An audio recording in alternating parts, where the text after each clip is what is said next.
Before we start, take a moment, check us out on YouTube, and make sure you subscribe. That way, you won't miss any of our new tutorials.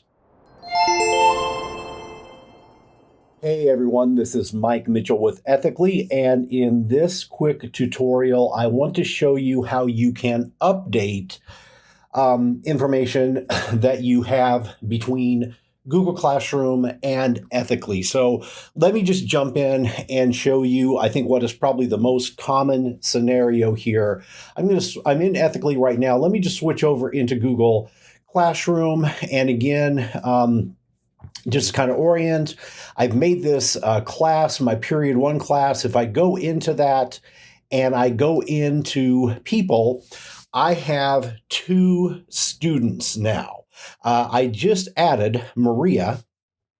She's a new student in my class, a very common thing. And so now what I need to do is update Ethicly so that Maria is in my Ethicly instance. Right now, if I go over here, this is the class, that same Google Classroom period 1 class that I have synced from Google. You can see here's the last time that I synced it. And you'll notice right now, I only have 1 student in. And again, I have updated that because I've just added Maria. So it's very easy to do this. All I have to do is come over here, is click on this little icon, and it is going to sync and look for updates. So let me do that. And you'll notice through the magic of technology, Maria has now been added into that classroom. So you have the option to manually update anything between Google Classroom and Ethicly just by clicking on that little syncing icon, and it will do that automatically. It will also try to do a sync and look for changes the first time you log in. So if it doesn't do it automatically, then you can manually trigger a sync at any time that you want to.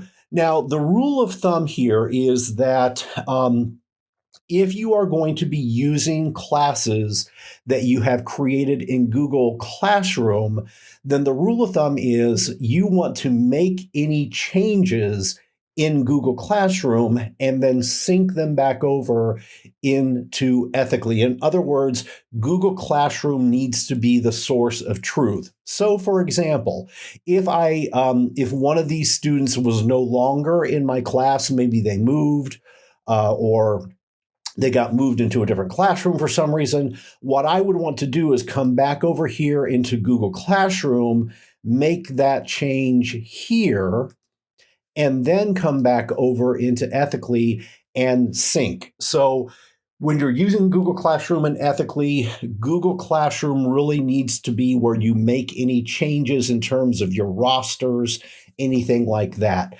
And then again, if I needed to, I could share this assignment to that class, which I've already done in a previous video. But if for some reason I needed to do that again, I had that option.